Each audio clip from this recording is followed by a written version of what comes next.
tunggu-tunggu para sahabatku yang bersama dengan Mr. Tony. Ku tunggu-tunggu para sahabatku yang bersama dengan Mr. Tony. Ya, para calon pemirsa, bertemu lagi dengan sudah ada yang bergabung. Ya, siapa namanya? Ya,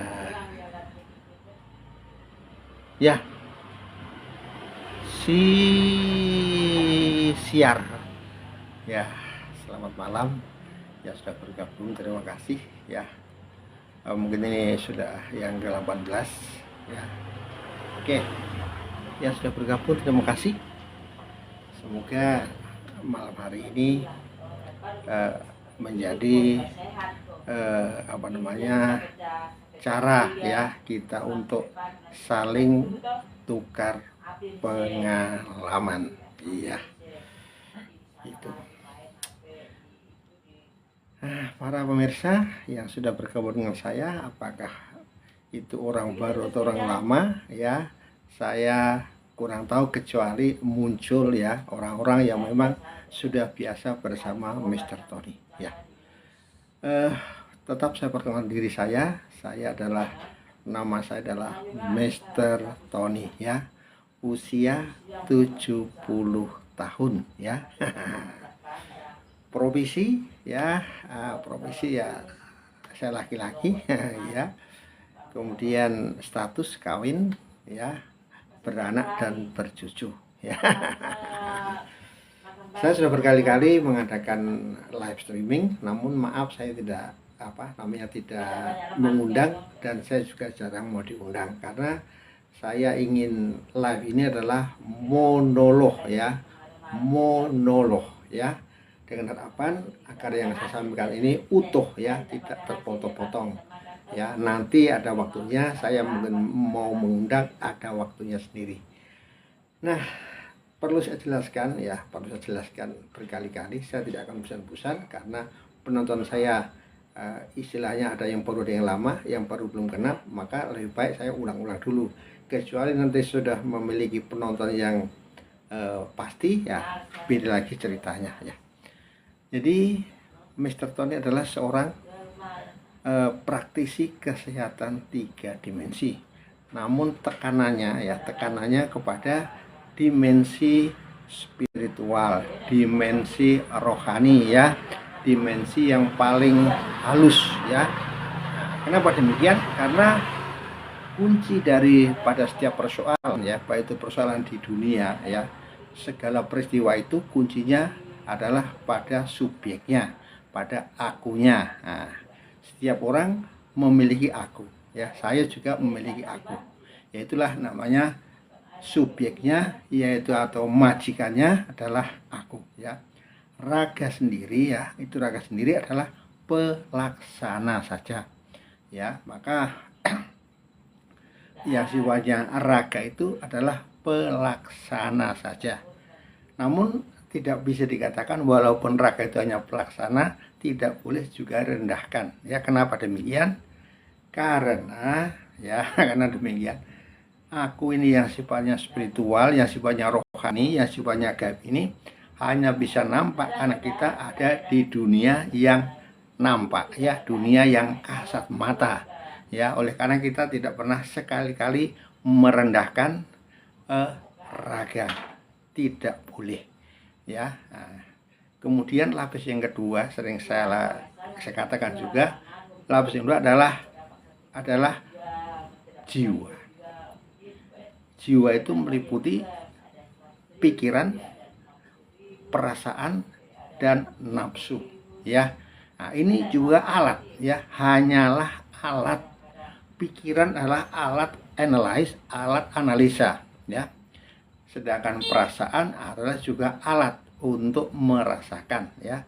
Karena manusia memiliki perasaan, maka ini adalah alatnya. Ada alat untuk menganalisa, ada alat juga untuk merasakan.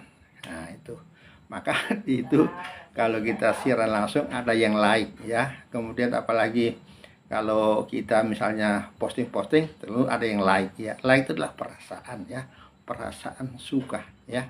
Ya bukan, jadi perasaan suka itu muncul juga dari rasio. Kalau rasio mungkin menyenangkan, rasio ini benar, maka banyak orang suka ya. Walaupun tentu ada benar, kita harus ada tahu yang salah. Nah kemudian yang ketiga itu, yang ketiga inilah yang paling penting, yang selalu saya ulang-ulang, yaitu adalah tentang aku, tentang subjek ya, tentang ya, yang majikannya ya. Karena aku adalah yang berkuasa ya. Bahkan ada orang yang mengatakan ya bahwa roh itu ada di kepala ya. Saya pernah bertanya kepada dokter ya bahwa roh itu ada di kepala ya. Makanya orang mati itu kalau terakhir sesudah mengembuskan nafas terakhirnya, maka kepalanya langsung begini. Nah ini karena terakhirnya itu roh keluar itu pertama diambil dari kaki, naik, dingin, kakinya dingin, kemudian terakhir adalah napas, setelah napas terakhir adalah begini. Nah itu. Nah saya sudah membuat semacam teori ya. Nah, di apa yang saya sampaikan ini adalah mengenai diri yang sehat. Saya tidak menjual makanan, saya tidak menjual barang-barang seperti pakaian, lain sebagainya, alat-alat yang biasa oleh ahli TikTok affiliate itu adalah dijual. Saya konsisten menjual apa? Menjual konsep ya, menjual ide ya. Ide itu artinya gagasan ya. Nah, semua negara dimanapun juga harus memiliki ide ya. Kalau Indonesia mengatakan ideologi ya. Indonesia sudah memiliki ideologi yang disebut Pancasila. Banyak juga kemudian pemahaman yang sifatnya pemahaman yang sifatnya holistik, seperti kata Bhinneka Tunggal Ika. Nah, itu ada Bhinneka Tunggal Ika. Itu juga semacam semboyan ya. Oleh karena itu pada malam hari ini saya ulang secara secara singkat saja ya. Ciri-ciri diri yang sehat. Yang pertama adalah pemahaman yang holistik ya. Artinya pemahaman secara menyeluruh. Contoh ya. Saya sebagai manusia ya. Saya sebagai manusia itu secara holistik ya, ada raganya, ada jiwanya, ada yang namanya rohnya. Nah, itu semua holistik ya. Semua itu saling saling membantu, saling menyempurnakan ya. Saya ada ide harus saya sampaikan, maka saya memakai analisa, memakai perasaan, kemudian diragakan dengan raga ini ya. Itu ya, dengan raga ini ya. Jadi tidak boleh raga itu direndahkan, tidak ya. Masing-masing memiliki peran masing-masing ya. Nah tadi dikatakan pemahaman diri yang sehat itu pertama adalah pemahaman yang holistik ya. Semua dilihat dalam rangka keseluruhan ya. Umat manusia juga dilihat secara keseluruhan sebagai manusia pada umumnya ya. Jadi pemahaman holistik itu sifatnya universal, sistematis. Contoh yang pemahaman yang holistik itu adalah piagam hak-hak asasi manusia yang digagas oleh pemikir-pemikir Inggris seperti John Locke dari Inggris, kemudian juga Montesquieu dari Prancis, kemudian ada Rousseau dari Prancis, kemudian juga ada Abraham Lincoln ya, yang mengatakan demokrasi itulah oleh dan masyarakat. Itu pemikiran-pemikiran yang holistik. Nah, yang ciri yang kedua dari diri yang sehat yaitu taat kepada kehendak Sang Pencipta ya. Kenapa? Kehendak Sang Pencipta itu hanya satu, yaitu kebaikan yang kudus ya. Nah, ciri yang ketiga dari diri yang sehat yaitu adalah rasa hormat kepada kemanusiaan yang beradab ya. Jadi kata hormat ini adalah kunci ya, bagi saya merupakan kunci agar manusia itu, peradaban manusia tetap berlangsung hingga sekarang. Nah, kata yang keempat ya, diri yang sehat memiliki ciri melakukan segala sesuatu yang bermanfaat, yang ada gunanya ya. Kalau tidak ada gunanya, tidak dilakukan. Nah, ciri yang kelima ya, diri yang sehat melakukan segala sesuatu dengan semangat ya. Kemudian ciri yang keenam, karena sudah memiliki pemahaman, sudah memiliki kebaikan, sudah hormat, kemudian sudah melakukan hal yang bermanfaat, nah, kemudian melakukan dengan semangat ya. Nah, sesudah demikian maka hasilnya ciri yang keenam menjadi pribadi yang pribadi yang memikat, mempesona ya. Nah, ciri yang ketujuh ya, ini adalah diri yang sehat pasti ya, kebahagiaan tidak akan pernah hilang ya. Karena Mr. Tony meyakini bahwa rasa suka, rasa puas, rasa gembira itu ya, itu sudah ada, diberikan kepada kita sejak kita lahir di dunia ya. Oke, jadi itulah ciri-ciri daripada diri yang sehat ya. Kenapa saya mengatakan memakai sehat? Karena semua orang ya, apapun kegiatan manusia, maka harus sehat ya. Nah, sehat itu apa? Menurut WHO ya, sehat itu adalah ya kondisi sejahtera ya, kondisi sejahtera dari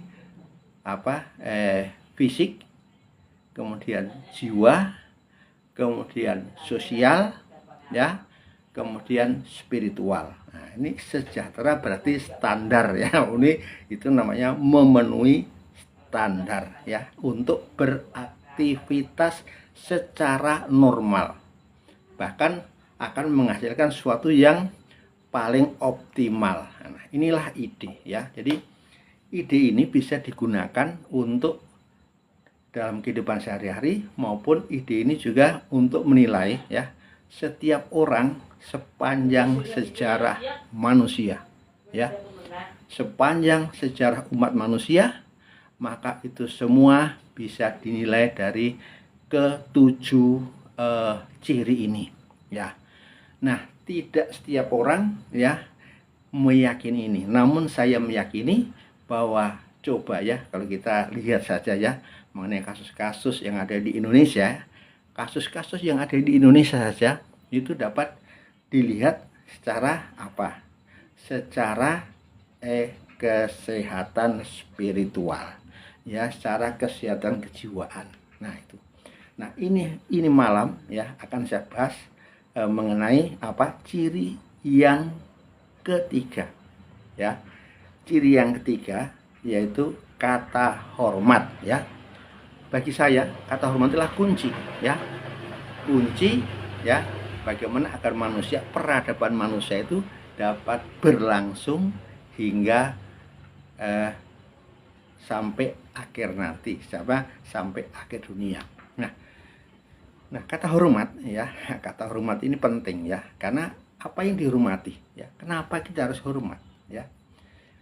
Sebagai manusia ya yang beradab, memiliki pikiran, perasaan dan nafsu, kata hormat adalah penemuan ya, ide yang sentral, kata-kata yang semestinya dimiliki oleh semua orang yang dirinya sehat.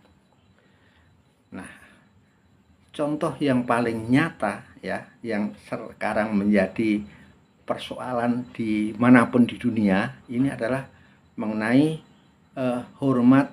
Hormat itu derivasinya menjadi menghargai. Turunan dari kata hormat itu adalah menghargai ya.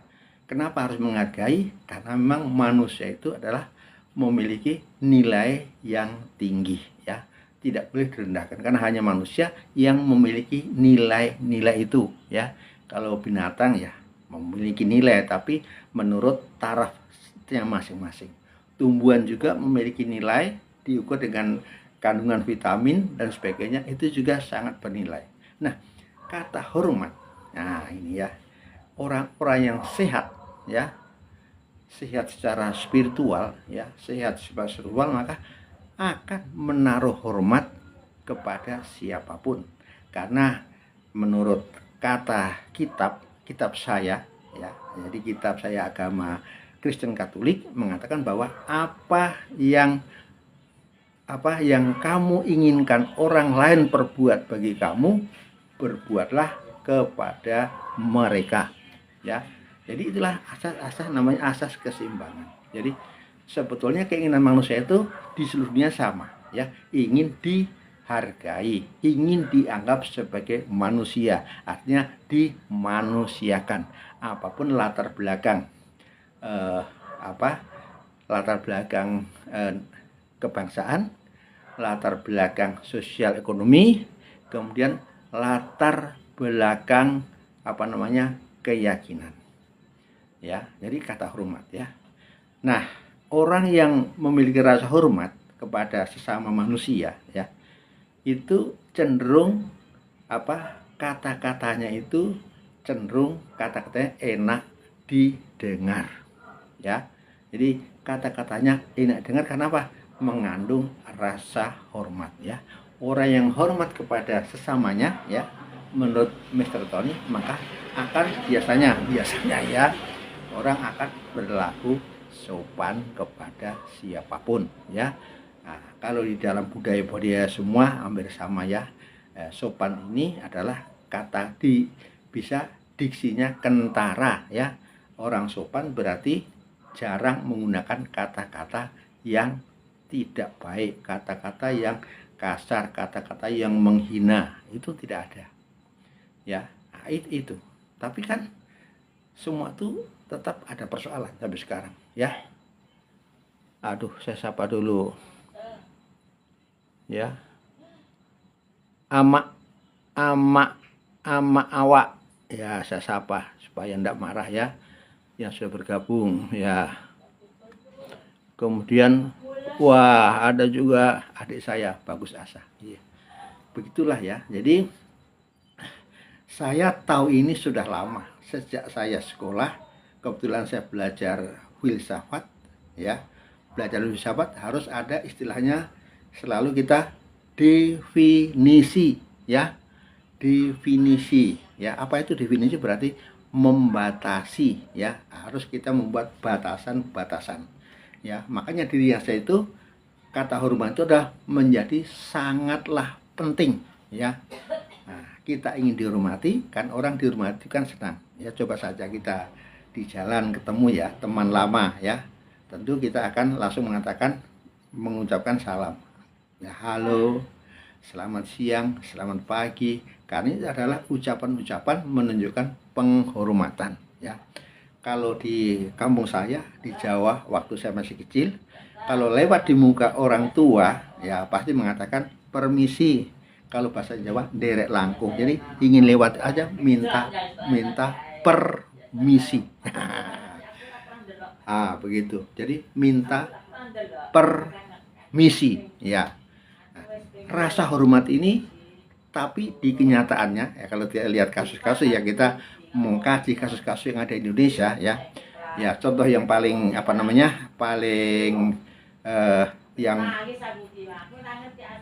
yang populer ya, yang populer itu adalah kasus-kasus yang menyangkut masalah hukum ya. Contoh yang terkenal ya, ini ada pemimpin ponpes ya yang menggunakan dalil-dalil agama untuk merusak kehormatan santriwati. Jelas itu namanya sudah merusak ya, berarti sudah tidak menghormati, walaupun dalil-dalilnya yang ditanamkan itu adalah dalil-dalil yang kelihatan masuk akal tentang ketaatan. Kata hormat juga mengandung arti orang yang menghormati orang lain akan menghormati juga hak miliknya ya. akan menghormati hak milik seseorang. Maka mencuri, merampok dan lain sebagainya itu termasuk apa? Termasuk tidak menghormati hak orang lain, ya. Karena menurut John Locke, pemikir Inggris abad ke-18, kalau tidak salah ya, John Locke mengatakan manusia memiliki natural right, ya, hak kodrati yang dibawa semenjak kita lahir. Semua orang dikasih hak untuk hak natural, ya, seperti hak untuk mendapatkan kewarganegaraan, hak untuk dilindungi, hak untuk apalagi, hak untuk hak untuk menjadi hak milik, ya, hak milik untuk mendapatkan nama, ya, hak asasi manusia, kebebasan berpendapat itu termasuk di situ adalah kebebasan berpendapat itu termasuk penghormatan, ya. Namun yang terjadi di dunia kan tidak begitu, ya. Selalu masih ada namanya oknum-oknum yang dengan dogmanya masing-masing, ya, cenderung untuk bertabrakan dengan kelompok-kelompok lain, ya. Itu masih terjadi sampai sekarang, masih terjadi, ya. Perang antara Iran dengan Amerika dengan Israel ini juga karena kepentingan, karena tidak ada rasa hormat. Nah, itu tergantung, itu ada sejarahnya. Saya bukan pakar sejarah, hanya mengatakan bahwa perang, ya, itu ada pepatah mengatakan gajah berperang sama gajah, pelanduk mati di tengah-tengah. Itu yang terjadi sampai sekarang, ya. Kalau pemimpinnya berperang sama negara lain, siapa yang mati? Ya, siapa yang mati duluan? Pasti orang-orang kecil, tentara, ya, bisa juga orang-orang sipil, ya. Itu bisa menjadi korban, ya. Apalagi orang sipil kan terbatas anggarannya, terbatas uangnya, ya. Itu yang paling menderita, seperti di kasus di Palestina, ya. Banyak orang menderita, hidup di tenda-tenda, adalah kelaparan dan lain sebagainya, sakit merajalela, akhirnya terjadilah kesengsaraan, ya. Tapi itu masih terjadi, ya, karena masih ada jalannya perang ideologi, ya, dan itu tidak bisa dihindarkan, ya. Selama orang tidak concern, tidak memperhatikan hak-hak orang lain, yang terjadi adalah peperangan, ya, termasuk persaingan. Itu juga menunjuk pada penghormatan yang nyata, ya. Indonesia, ya, sebagai negara yang memiliki negara-negara sekular, ya, itu sudah memiliki dasar negara yang bagus, ya. Kita Indonesia memiliki Pancasila, itu sebenarnya sudah ide yang paling brilian, ya. Itu Pancasila bisa diekspor, ya, kemana-mana. Karena apa? Pancasila, ya, yang pertama ketuhanan yang Maha Esa, ya. Ketuhanan yang Maha Esa ini adalah memberikan penghormatan, setiap orang berhak menjadi keyakinan, ya, menghargai keyakinan orang-orang, semua orang, ya.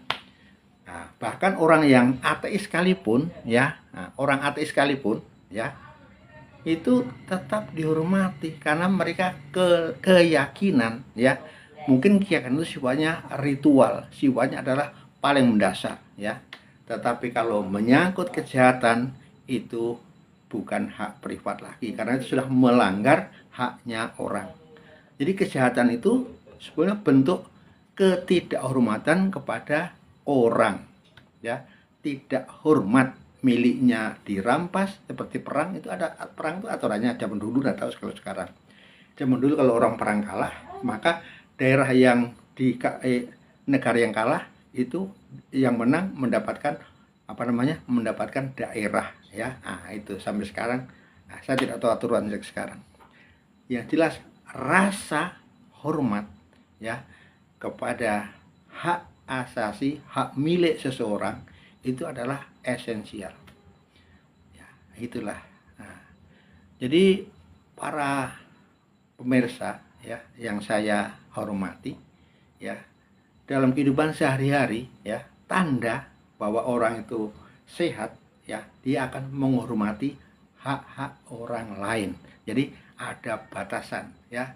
Memang memiliki kebebasan ya. Manusia dikasih kebebasan untuk memeluk agama, memeluk keyakinan, memeluk ideologi dan sebagainya. Tapi tetap ada batasnya. Batasnya adalah haknya orang lain. Jadi saya memiliki kebebasan, tapi kebebasan yang bertanggung jawab. Jangan sampai kebebasan digunakan, disalahgunakan untuk merusak hak-hak orang lain. Itu yang terjadi ya. Seperti dalam perang selalu ada, dalam perang juga ada aturannya ya. Itu ada peraturan perang ya. Ya, misalnya orang sudah angkat tangan ya, tidak boleh ditembak ya. Nah, menjadi tawanan. Nah, itu peraturan semua ada. Jadi di dunia itu segala peraturan yang dibuat atau konvensi-konvensi atau memorandum of understanding itu gunanya untuk menghormati pihak lain.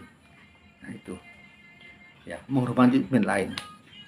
Nah sekarang bagaimana dalam praktek hidup sehari-hari yang sederhana saja ya.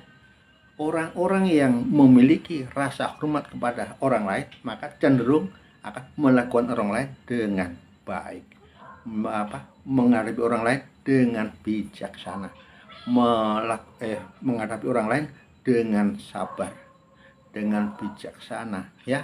Jangan sampai itu akan melanggar haknya orang lain ya. Bahkan dalam kata hormat ini dikatakan juga diri yang sehat tidak mau menyakiti hati siapapun. Ini kuncinya, menyakiti ya. Karena hormat itu bukan menyakiti ya. Nah, itu meninggikan martabat, itu namanya hormat. Ya itulah kira-kira para pemirsa. Jadi kalau kita sudah memang benar-benar menjadi diri yang sehat, sudah paham ya bagaimana harus berkata-kata, diksi-diksi setiap hari, itu pun juga menampakkan apakah seseorang hormat pada orang lain atau tidak ya. Memang ada selalu kita hadapi ya, dimanapun juga ya, macam di perumahan saya ya. Saya kan orang lama ya, orang lama di perumahan ya. Biasa saya kalau pagi hari atau siang hari duduk di muka rumah, karena saya bikin tempat-tempat untuk duduk ya, bikin tempat-tempat untuk duduk ya.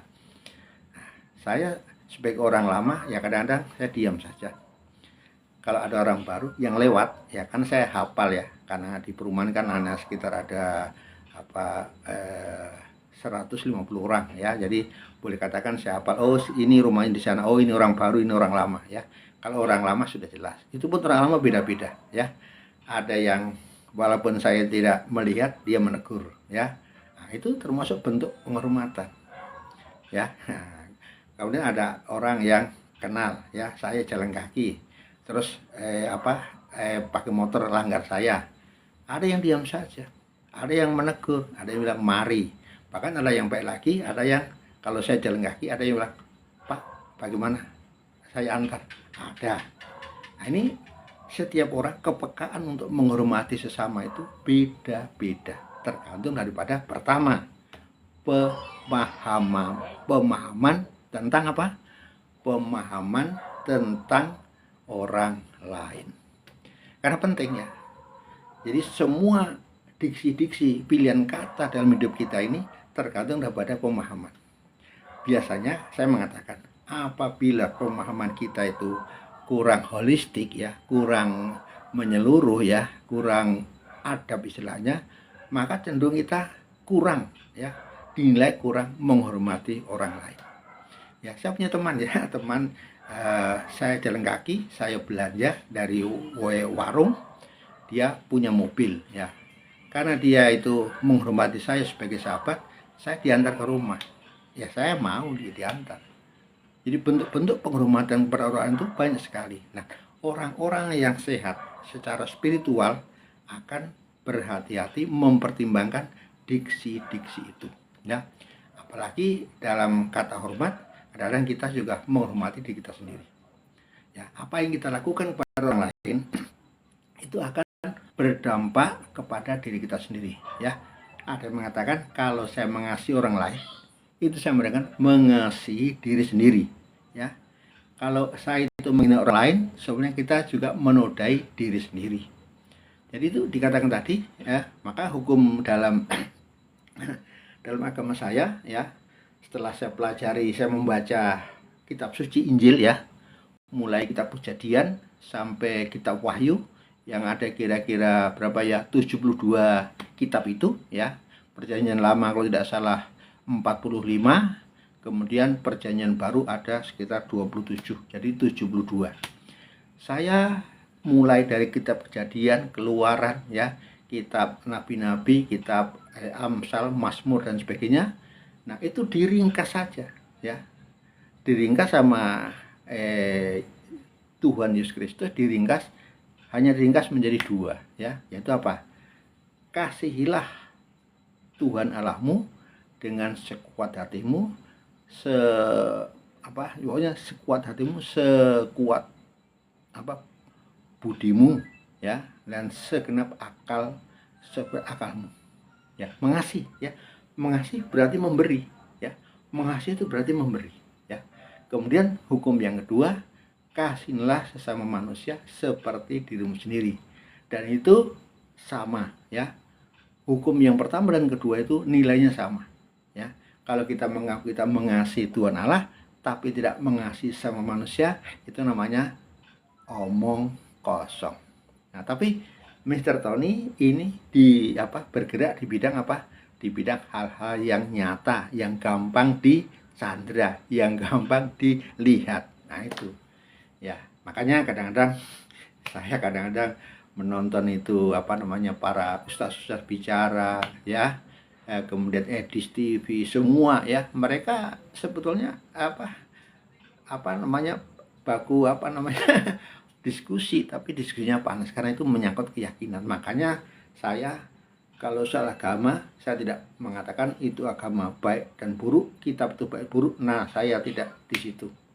Tapi sebagai seorang pemikir ya, independen, saya hanya ingin melihat ya bagaimana seseorang itu mengasihi sesama. Jadi hukum itu yang benar adalah cuma mengasihi, memberi ya. Nah, orang penjahat itu rata-ratanya bukan memberi, mengambil ya.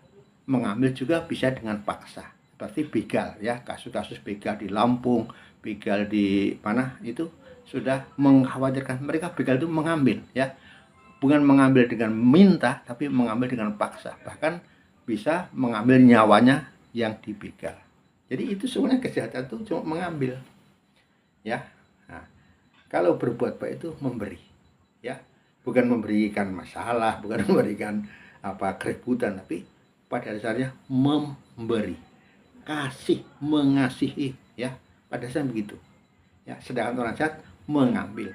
Seorang koruptor itu mengambil haknya orang lain ya. Orang yang menipu mengambil haknya orang lain dengan cara berbohong ya, itu namanya menipu ya. Orang yang memperkosa orang itu juga mengambil kehormatannya orang lain ya. Sebenarnya begitu sederhana sebetulnya ya, kalau dipikir secara nalar. Orang bilang akal sehat, ada orang mengatakan akal sehat, tapi bagaimana orang memiliki akal sehat kalau dirinya tak sehat? Karena akal itu adalah netral. Menurut Mr. Tony, akal itu netral ya. Contohnya ya, seorang koruptor, seorang pencuri, seorang apapun juga namanya, itu menggunakan otaknya ya. Untuk apa? Untuk mencari mencari akal ya. Apakah itu akal digunakan untuk baik atau buruk, itu tergantung akunya, tergantung akunya ya. Kalau akunya sehat, dirinya sehat, maka orang tidak mau ya. Karena itu berisiko, karena orang sehat itu ya akan mendapatkan denda atau hukuman ya. Bahkan hukuman itu macam-macam ya. Ada hukuman cuma 6 percobaan ya, tidak menjalani di penjara, namun hanya di luar. Kalau selama hukuman percobaan itu melakukan kejahatan, maka baru masuk ke penjara. Kemudian ada yang hukuman setahun, 2 tahun, 3 tahun, 20 tahun, hukuman mati, tergantung daripada berat dan ringannya kesalahan. Nah, itu. Jadi sederhana ya. Kata hormat kan berarti memberi, ya. Dia kan mengambil. Kata hormat sendiri adalah memberi penghormatan. Kenapa orang perlu dihormati? Karena memiliki nilai, memiliki harga. Ya, manusia itu punya harga. Makanya dikatakan kita harus menghargai pendapat orang lain. Ya, harganya apa? Harganya mahal. Ya, ya. Jadi manusia itu memiliki harga. Ya, seperti kalau kita kasus-kasus melamar, ya, melamar. Kalau di Sulawesi Selatan itu kalau melamar gadis, ya itu ada harganya. Semakin tinggi tingkat sosial ekonominya si perempuan, atau semakin tinggi pendidikan perempuan, maka semakin mahal. Orang itu memiliki harga, ya. Nah, begitulah ceritanya, ya. Pokoknya terima kasih yang sudah bergabung dengan saya. Ini hari, ini malam saya bicara mengenai rasa hormat, ya. Jadi orang yang memiliki rasa hormat yang pas, ya, yang tepat pada orang lain, akan diksi-diksinya dia akan berpikir. Diksi-diksinya biasanya enak didengar, ya, ya. Diksi-diksinya menyenangkan. Diksi-diksinya pilihan itu di situ berarti pilihan kata, ya. Nah, ada orang yang dengan gampang macam di TikTok, ya, ada juga itu namanya siapa itu ketua PBI, enggak tahu siapa itu, yang marah-marah dibilang TikTok anjing, TikTok babi dan sebagainya. Kalau saya tidak mau, ya. Kalau emang kamu udah suka, ya sudah. Kalau saya, ya, karena TikTok sendiri juga punya aturan, ya, ada aturannya masing-masing, kan mereka kan pengusaha, dia mesti cari untung, ya. Contoh TikTok, ya, ya, saya menghargai apa yang peraturan TikTok. Saya pernah waktu di Gorontalo, saya siaran langsung, ya. Setelah siaran langsung, maka saya bayar Rp50.000. Wah, begitu saya bayar Rp50.000, masuk di kantongnya TikTok, langsung tayangan 1.400. Padahal kalau saya tanpa promosi, paling tayangan saya paling banyak 300, 400, 500 langsung. Padahal video saya kan saya anggap ya tidak bagus. Tapi yang namanya bisnis, ya, kita mengerti bahwa TikTok itu adalah cari untung. Dari mana? Untuk menggaji, ya, para admin-adminnya, ya, di seluruh negeri, di mana pasti ada adminnya.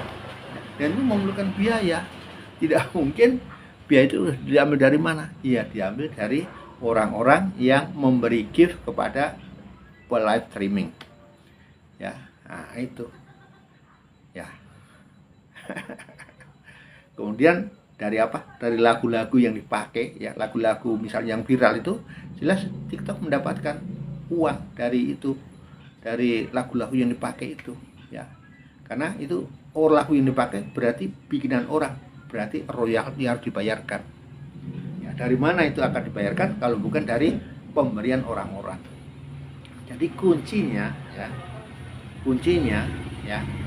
kalau kita memang diri yang sehat, ya, itu mau berbohong saja takut, karena bohong itu kan tidak baik, ya, ya.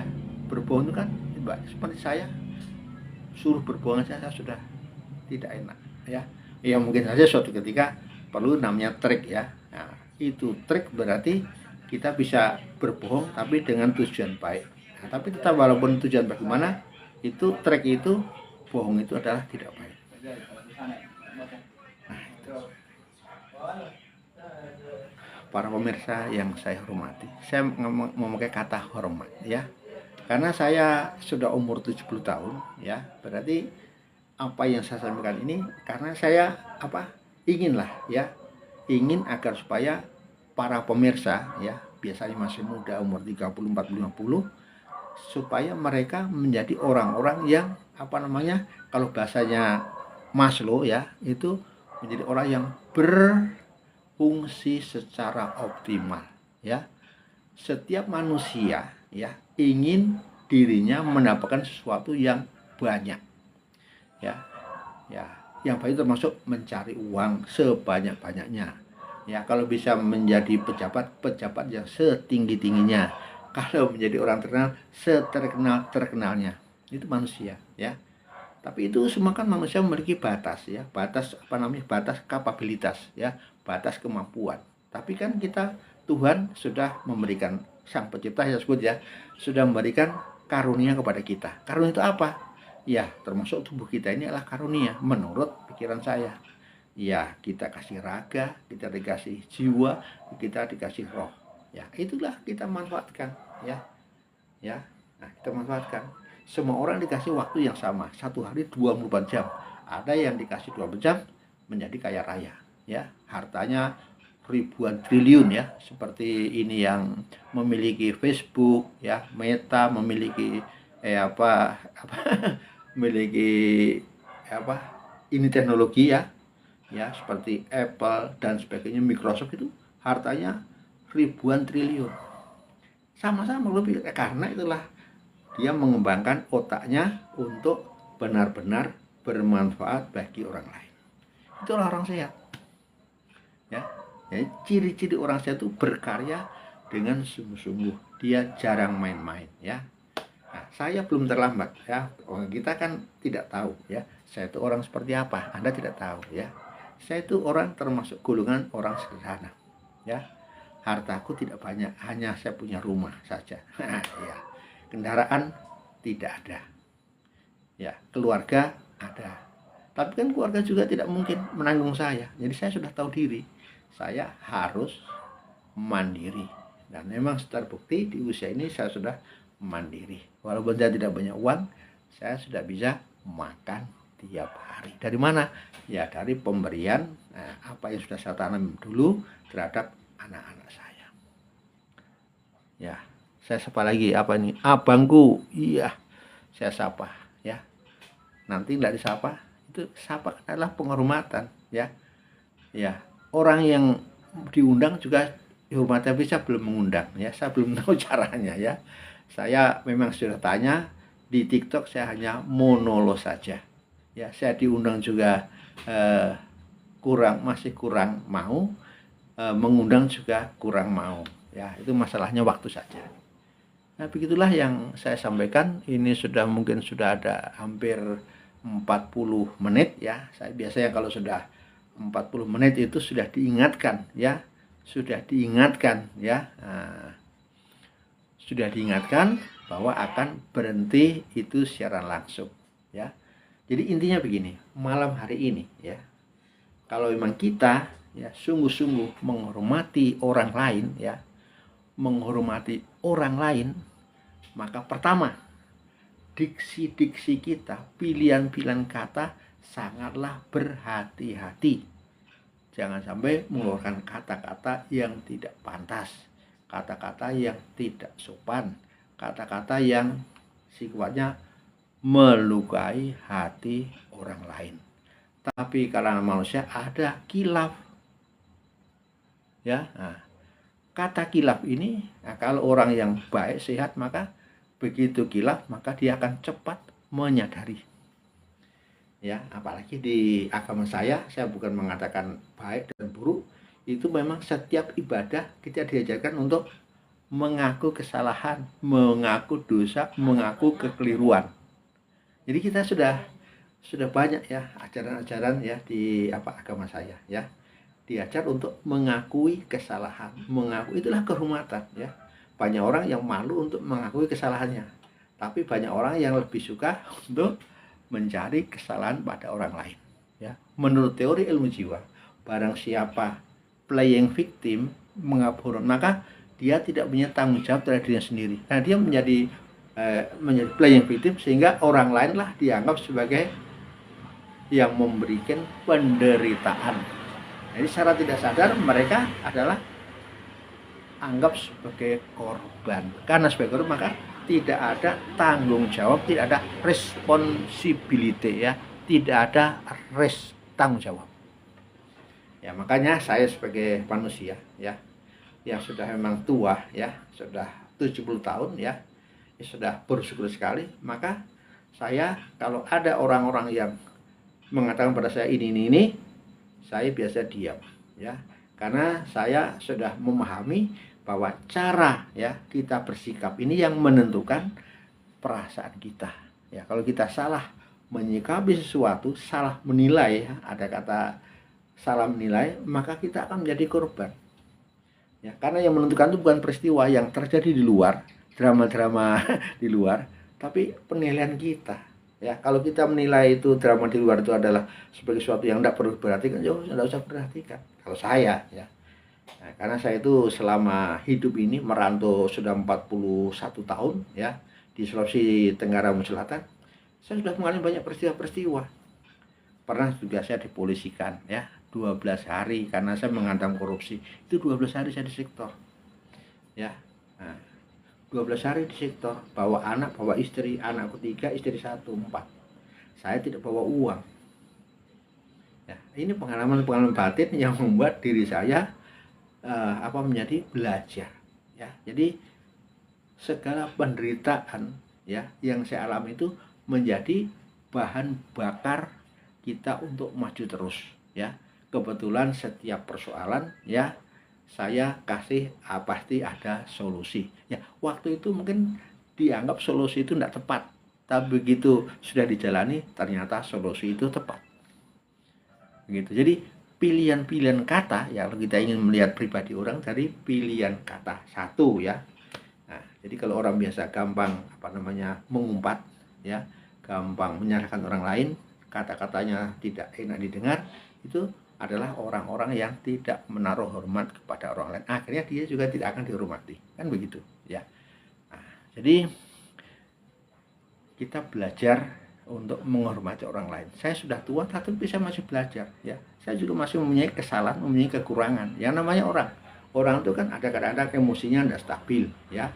Nah, itu membuat kita kadang mau berkata-kata itu, ya, pokoknya lepas saja tanpa berpikir efeknya.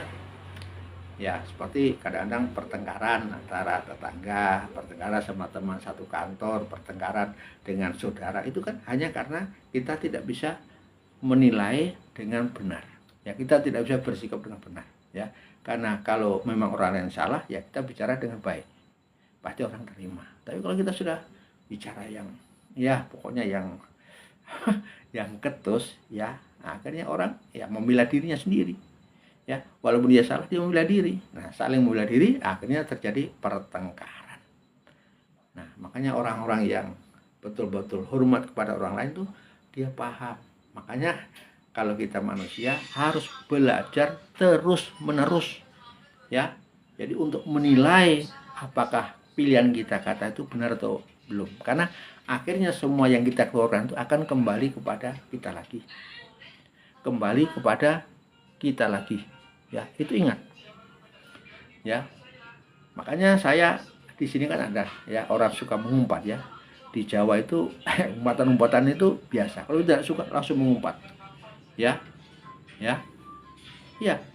Di sini juga ada kata-kata umpatan, tapi saya jarang menggunakan itu karena saya tahu begitu saya mengumpat, iya, yang diumpat itu lo terima. Kalau tidak terima, jadinya apa? Ya, akhirnya bisa jadi pertengkaran, akhirnya menjadi balas dendam. Akhirnya apa yang terjadi? Mungkin yang paling minimal silaturahim terputus gara-gara saya mengucapkan kata-kata yang tidak layak, tidak pantas, ya. Nah, maka bagi orang-orang, ya, yang istilahnya memegang etika, ya, ini karena itu moral itu adalah etika, adalah rasa hormat yang tulus kepada orang lain, maka kata-kata pun harus ditimbang-timbang dengan baik, ya. Jadi saya tuh kan di Jawa itu tadi mengatakan kalau tidak suka langsung bilang apa, ya, ada, ya. Di sini juga ada di Makassar, ya, tapi saya jarang menggunakan. Saya tahu, ya, saya tidak mau menggunakan kata itu karena kebiasaan itu, karena kita begitu kita kecewa kita menggunakan kata-kata yang kasar, kata-kata umpatan. Ya, kalau yang dapat terima, kalau tidak terima, karena menjadi kebiasaan. Nah, itu. Artinya itu kalau tidak menjadi kebiasaan berarti kita mungkin tidak sadar, ya, siapa dulu yang kita umpat. Ya, untung kalau kita umpat itu diam saja. Kalau dia berani, apa terjadi? Pertengkaran terjadi, perselisihan terjadi, menjadi kebencian terus, akhirnya dendam apa? Akhirnya terjadi, yaitu eksekusi. Ya, itu akan merugikan kita sendiri. Ya, saya kira itu sudah 40 menit. Saya akhiri sampai di sini. Jadi kalau kita memang hormat kepada sesama manusia, hormat kepada Tuhan, kita harus berkata-kata yang pantas, berkata-kata yang enak didengar, berkata-kata yang menyenangkan orang lain, berkata-kata, memilih kata-kata yang indah, yang puitis, ya. Kemudian yang kedua tentu saja bukan hanya kata-kata, tapi harus tindakan juga. Kita harus menunjukkan bahwa kita itu menghormati orang lain, ya. Terserah caranya. Nah, itu yang jelas tindakan-tindakan kita harus jangan merugikan orang lain, jangan mengganggu haknya orang lain, ya. Nah, kemudian dua itu dulu. Jadi itu orang-orang sehat cenderung menghormati orang lain, karena menghormati orang lain berarti juga menghormati diri sendiri. Nah, akhirnya orang menjadi bahagia. Jadi orang diri yang sehat itu pasti bahagia. Karena apa? Dia sudah melakukan, pertama, memiliki ilmu. Yang kedua, dia sudah melakukan kebaikan. Yang ketiga, dia sudah hormat kepada siapapun juga. Yang keempat, dia sudah melakukan hal-hal yang bermanfaat. Yang kelima, kita bekerja dengan semangat, ya. Dan yang keenam, menjadi pribadi yang memikat. Yang ketujuh, bahagia dunia dan akhirat. Oke, itu saja. Semoga Anda menjadi diri yang sehat, menghormati sesama, menghormati Sang Pencipta. Akhirnya kita hidup bahagia. Orang hidup bahagia, hatinya senang, tidak banyak problem, maka itu akan mengawetkan organ-organ tubuh kita secara alamiah. Saya itu saja dari Mas Tony. Saya akhiri sampai sekarang. Terima kasih yang sudah bergabung dengan saya. Sampai ketemu lagi di jam yang sama 23 waktu Indonesia bagian tengah. Ya, kalau ada kurangnya minta maaf, kalau ada lebihnya syukur. Puji Tuhan. Amin. Terima kasih. Bisa nih jadi jam 4 jam 5.